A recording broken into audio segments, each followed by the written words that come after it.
back to Carson Tate's Video Log. We're still here in sunny Palm Springs, and I have here with me new Bold Strokes author, Rebekah Weatherspoon. I just like to say that. That's kind of fun. Spoon.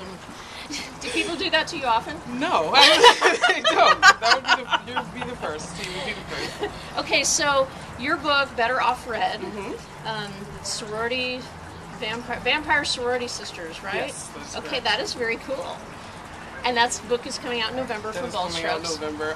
My main character is Ginger Carmichael, and she's a freshman, reluctant to join a sorority, but once she meets the girls, she decides maybe initiation might be good, and is sucked further into a world of vampires and intrigue and hot sex. So that's a sorority that once you join, you don't leave, right? Yes, yes. This is a lifelong commitment. Okay, so what inspired that idea? That's very interesting. I was in a sorority in college. Okay. So I figured, why vampire not? sorority? There was no vampires to speak of. You couldn't tell me if it was, right? No, Okay. I would have to tell you. Okay.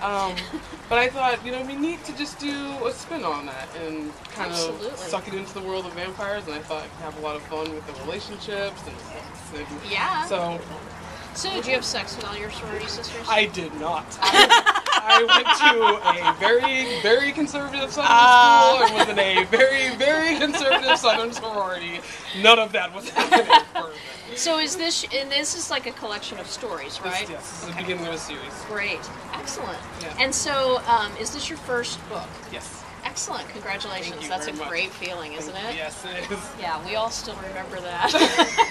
So you do other things when you're not writing, Yes. and you've been all kinds of things. You've been a meter maid, you've been, I have. and but your current job is the one that I find the most interesting. That's actually on my bio. That's not where I'm working anymore. Oh. But that was my favorite job. Okay, well tell us about it, and then I'll ask you another follow-up question. See, when I first moved to Los Angeles, I had come out of teaching. I was teaching middle school. I taught too. Oh, excellent. Great. I like, Reform teacher. I miss the kids. But when I had always had kind of serious jobs or jobs that my parents had set me up with or something like that. So I figured I'm just going to do something really, really fun. Crazy. So I drove around to all of the erotic boutiques in Los Angeles and just started submitting resumes. The first place that interviewed me hired me on the spot. Okay, so you submit. I'm sorry, you submitted a resume to an erotic boutique. I did. And so what does it say on it? I mean, I had all of my retail experience, Okay. the governor I'd worked for, all of that stuff, my high school training, my college, all that stuff. Obviously, your resume was quite impressive. It was. They were happy I graduated from high school. So what was your job at the erotic boutique? Well, at first it was just, let's get you initiated into, stalking Not shelves. like vampire sorority initiation. No.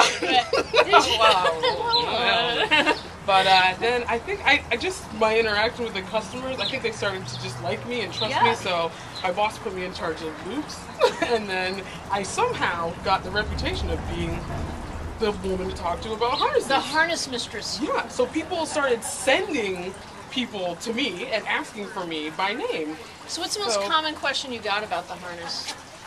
It wasn't so much a question about the harness in particular, but they just wanted to know what I would recommend. And they wanted to say, which one do you like the most? And I would give my opinion, and they would buy it. That is funny. So So you could have a job as the harness promotion, like the face of harnesses. I could. But if you wanted to, I'm not saying you. Sure. Yeah, that's very interesting. So obviously you had some good research opportunities at that job. I did, yes. Absolutely. Okay, well, no one's allowed to sit on their laurels. So Better Off Red comes off in November. So what's your next?